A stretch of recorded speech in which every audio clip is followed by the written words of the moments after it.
get started. All right, so I'd like to begin by sharing with you some insights and experiences that I have had in my change leadership career through the years. And of course, because this topic is about how to have exceptional sponsorship, these insights and experiences all relate to challenges that I've seen organizations have, leaders have, in fulfilling the role of a sponsor. And there are three. There's probably more than three, but there are three that stand out for me. The first is that they are not at the right level. They are not in a position to make decisions or drive the change or the transformation. And you know, they continually have to check in with other people or validate decisions and that sort of thing.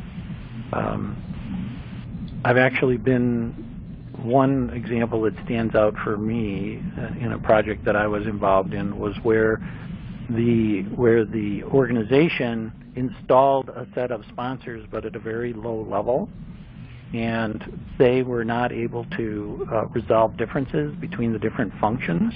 We'll get into all of this content in more detail, but they weren't able to resolve the differences in the different functions, and ultimately this project did not succeed. They just struggled with cross-functional issues. You know, one group wanted one thing, another group wanted something else, and they could never come to alignment. That was a result of a few issues, but the number one, in my opinion, was they didn't have sponsorship at the right level. Another situation is where the sponsor lacks influence, and there can be a number of reasons for this. Maybe they're new on the job. Maybe she hasn't led a project this big before, this complex.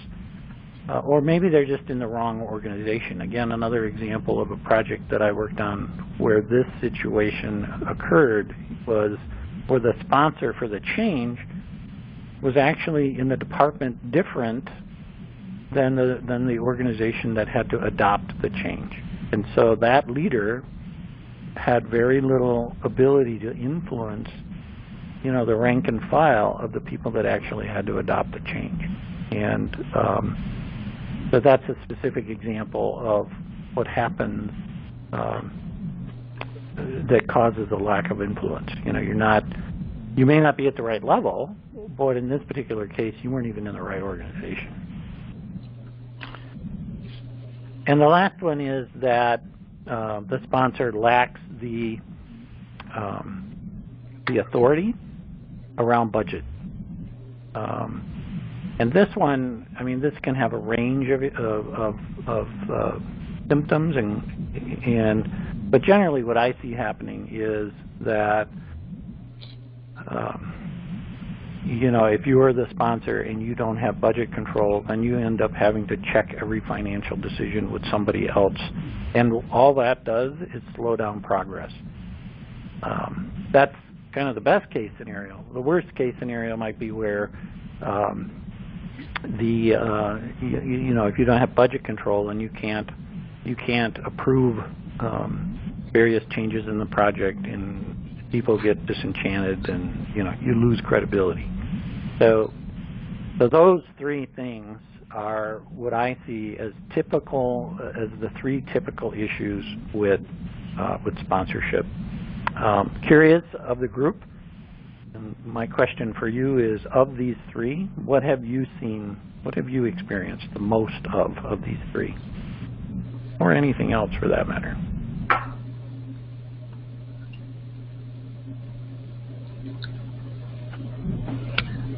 This is Darla Jewett at Southern Maine Community College, and I would have to say the lack of influence, because we have so many divisions, and even though we're at the right level, being on the executive team, and we have control over funding as a group, the ability, for example, for someone in an administrative role to impact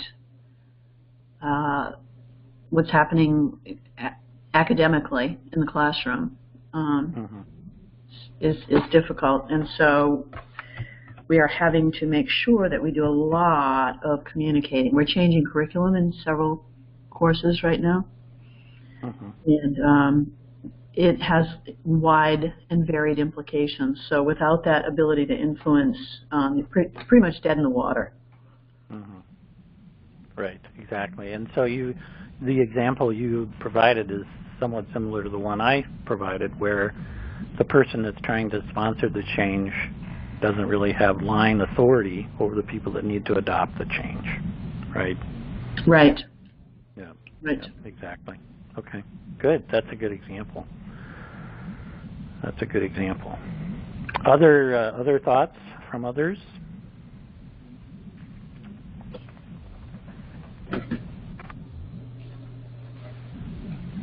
All right, well, I'm going to move this forward, and again, feel free to chime in at any time. This is a small enough group I don't have to worry about, it's getting crazy. So let me back this up, and I'll back this up with a little bit of a discussion about facts and figures. Some of you have heard me talk about these before. But number one, in my experience doing this work for a number of years, lack of adequate sponsorship is the number one cause of project failure. I have seen this time and time again. The projects that I've been involved in that did not succeed or did not at least achieve the basic minimum results they were looking for, all pointed back to this particular issue, lack of adequate sponsorship. And there's data to back this up. This isn't just Steve's experience. So PMI, the Project Management Institute, they report that over time success rates haven't changed that much. I've been watching their annual report for 15 years, and project success tends to waver in the 60 to 64%. That means over a third, 35 to 40% of projects fail to achieve the results they set out to achieve. And that's a problem, obviously. ProSci, who is a leading change management, change leadership consulting firm and research organization, they put out a report about every other year looking at best practices in leading change. And ever since I've been watching this report or reading this report over the last 20 years, every single publication of this report states the same number one problem every year, and that is lack of active and visible sponsorship. It's the number one problem. Gallup did a study a couple years ago where they started to try to dig into, so what's causing this phenomenal failure rate that PMI reports? And the bottom line is that projects largely ignore behavioral changes, and they're focused on project plans and managing risks and managing issues and the metrics, and all of those things are vitally important, and I will never take away from those. But they largely ignore the behavioral change that needs to take place in order for people to adapt to the change, and so there again is more evidence. And finally, Harvard Business Review just published a report. This might be a year or so old now, but they talked about 75% of cross-functional teams are dysfunctional. 75%. And again, we're going to dig into what this means, but the bottom line is that these tend to become dysfunctional because of lack of leadership or lack of sponsorship, lack of clarity and expectations, which all drive some level of dysfunction. Which in turn, if this is a cross-functional team driving a change, that will in turn wreak havoc on the project, and it will not deliver the results that it's looking for. So all of these reports and studies demonstrate a lot of data out there that supports the premise that exceptional sponsorship is the key to success. And I would submit to you, if you have truly exceptional sponsorship, you can actually exceed the expectations and exceed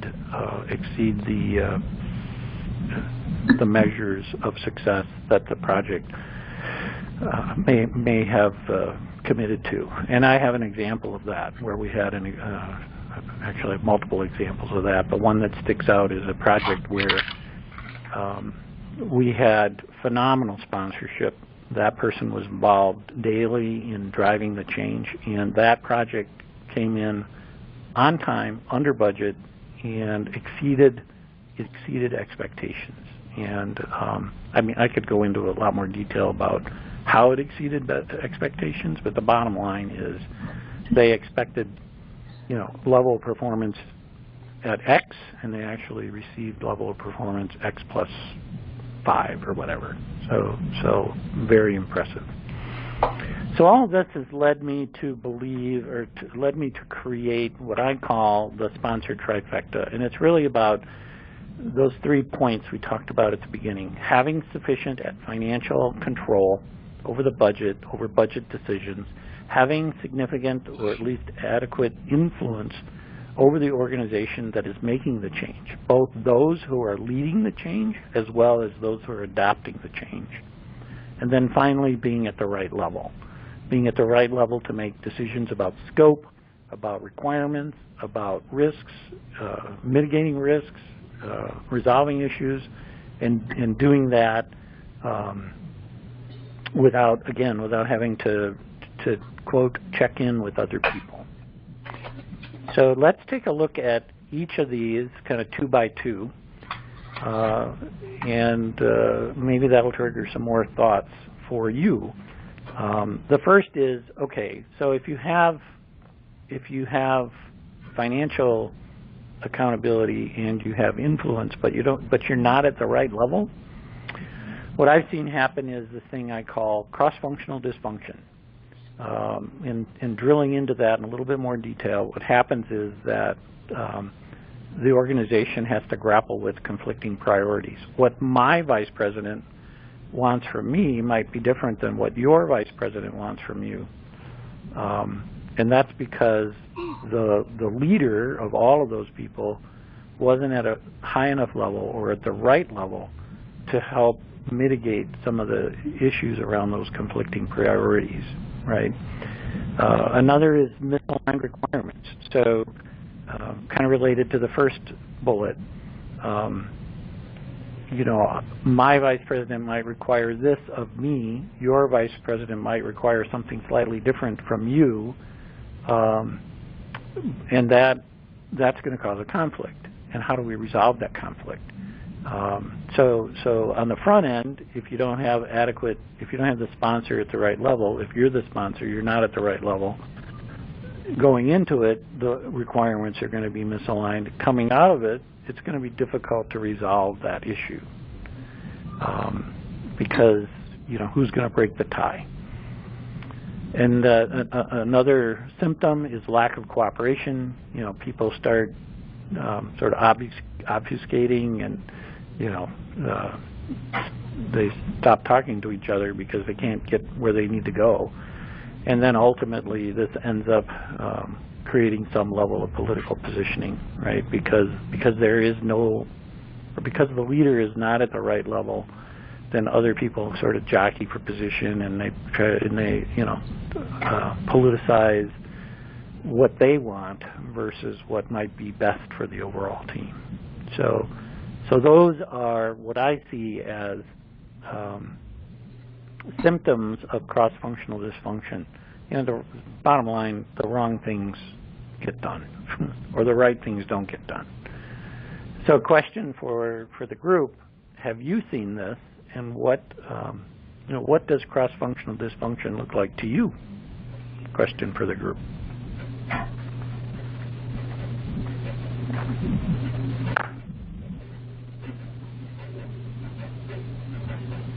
And if you haven't seen it, that's okay.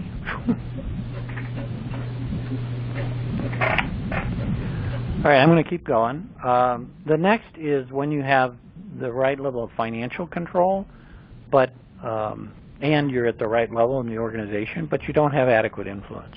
And I touched on this before. You know, you might be new in your role, you might not have built enough credibility with the team. There could be other issues, but for some, or you're in the wrong organization.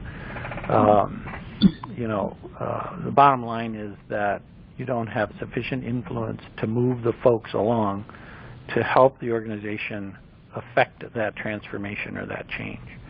So what results is with this thing I call spinning wheels, where you have resistance, right? People they're not really clear on what's going on. Nobody's really helped them understand the value of it, why we're doing this, what the impact to me is going to be. And so I just resist because I don't really understand why or the expectations. That turns into a lack of progress. You know, project deadlines change, and sometimes frequently. We were going to implement this in April, then it becomes May, then it becomes July. You know, so there's a lack of progress.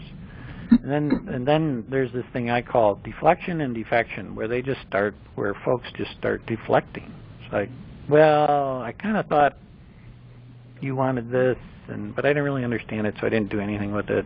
Or they just outright defect, right? They just stop becoming involved. And then, of course, all of this leads into you know, the change that you're trying to implement just won't stick. You will not be able to institutionalize this change because the folks aren't coming along with it. You know, and you know, another symptom, and we've all probably heard this, right? Oh gosh, there's another change coming. This too will pass, right? So, you know, people just don't believe why we're doing this or what this is all about. Any thoughts about this? Have you seen other symptoms that result from not having adequate influence?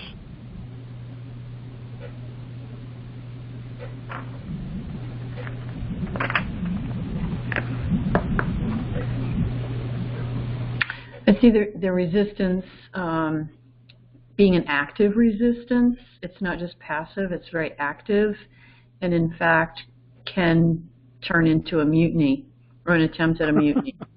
Yeah. And in fact, we have some of that going on right now. We're just trying to address it. Had to talk about it at our executive team meeting this week. There's a lot of resistance to some of the things that we're having to do. We're smashing some old paradigms on campus.